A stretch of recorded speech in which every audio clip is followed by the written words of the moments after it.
Hola, también esta semana vamos a tomarnos unos minutos para reflexionar juntos sobre el contenido de la parashá, en este caso Parashat Lech Lecha, una parashá muy hermosa, muy fundante y que abarca una cantidad muy interesante de temas de los que podríamos hablar horas.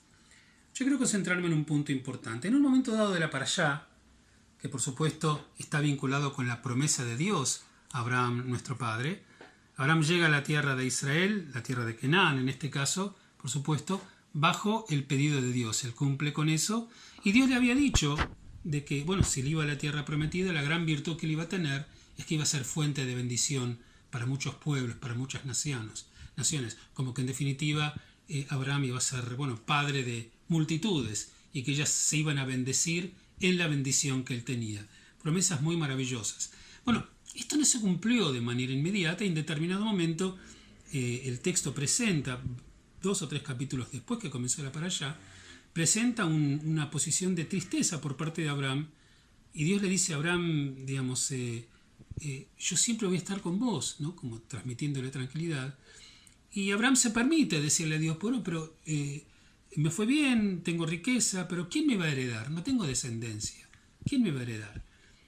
Entonces Dios le dice a Abraham, texto, bueno, sal afuera, fíjate las estrellas, a ver si puedes contar las estrellas. Así, yo te prometo que así va a ser tu descendencia. Y paso seguido, encontramos a Abraham, nuestro patriarca, y a la divinidad y a Dios, envueltos en el desarrollo de un pacto que en la tradición judía y en la Torah se lo llama Brit Ben Abetarim, o sea, el pacto de los animales partidos, con una cantidad de directivas que Dios le da a Abraham, de que tome distintos tipos de animales, los parte y quedan expuestos allá. Inmediatamente después entra en sopor Abraham y Dios le anuncia, quizás como para dar más fuerza todavía a su promesa que va a haber descendencia, cuál va a ser el destino del pueblo principal que va a descender de él, en este caso los hijos de Israel el día de mañana. Y bueno, y Dios le dice que, bueno, que su descendencia va a servir a otro pueblo o otra región fuera de la tierra de donde están en este momento ellos, de la tierra de Canaán, y que, bueno, y van a ser, digamos, como 4 generaciones servidumbre en esos lugares y que finalmente van a volver a la tierra de Canaán. Y el texto dice, y van a volver recién entonces para poseer la tierra, dice, Kilo Shalem Avon Aemori Adena, pues no está completa la iniquidad de los Emorim hasta el presente. ¿Qué tiene que ver esa cuestión de los emoritas en ese momento? Bueno, el tema es muy interesante. Si bien Abraham está dormido, él no puede reaccionar al planteo de Dios, pero si hubiese podido, probablemente hubiese preguntado, ¿para qué tener que esperar tantos cientos de años que mi pueblo se vuelva pueblo, si esté afuera, y después cuando vuelva recién de la esclavitud, poder heredar la tierra? Nosotros ya estamos acá, yo ya estoy aquí, podemos esperar que mi familia con el paso del tiempo se transforme en un pueblo y entonces hereden directamente la tierra. Entonces, adelantándose, tal vez, no lo sabemos, adelantándose Dios, le contesta y le dice, lo que pasa es que la iniquidad de los emoritas no llegó al punto de que justifique que yo los despoje a ellos.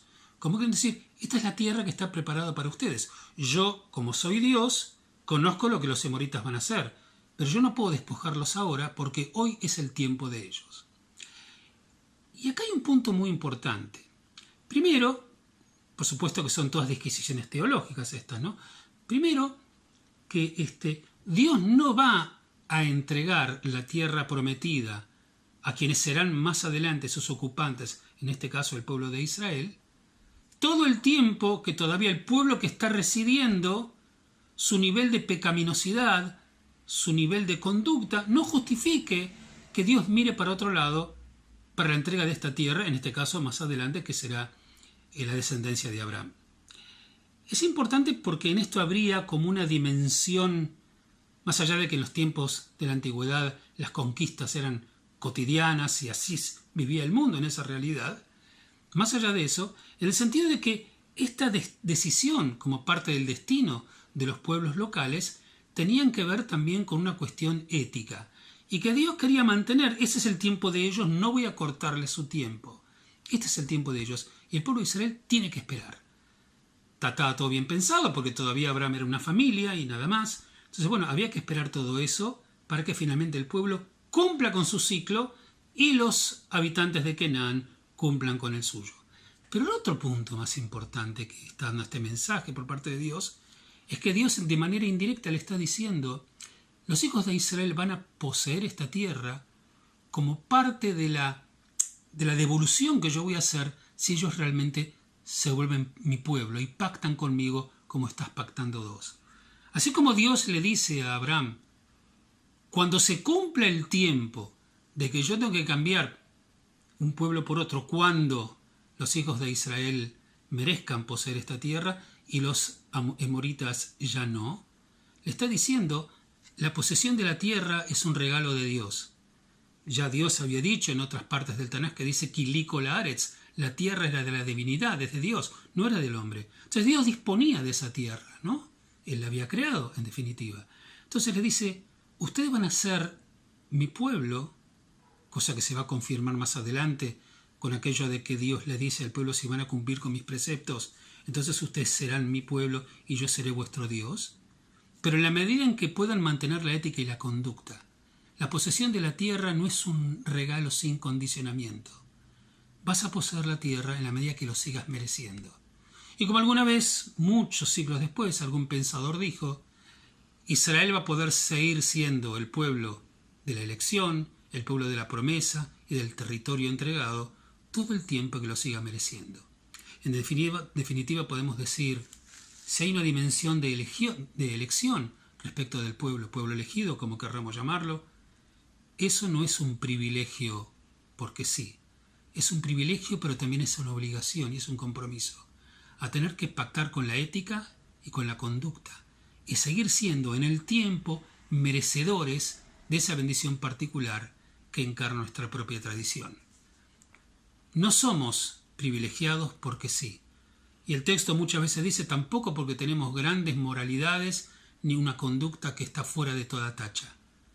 Es la voluntad de Dios, por la exigencia al mismo tiempo de que aquellas cosas que tienen que ver con nuestra propia esencia tienen que ser sostenidas y mantenidas por nuestra propia conducta. Ojalá que podamos entenderlo eso. Nuestras vidas van a ser más plenas y más íntegras. Shabbat Shalom para ustedes.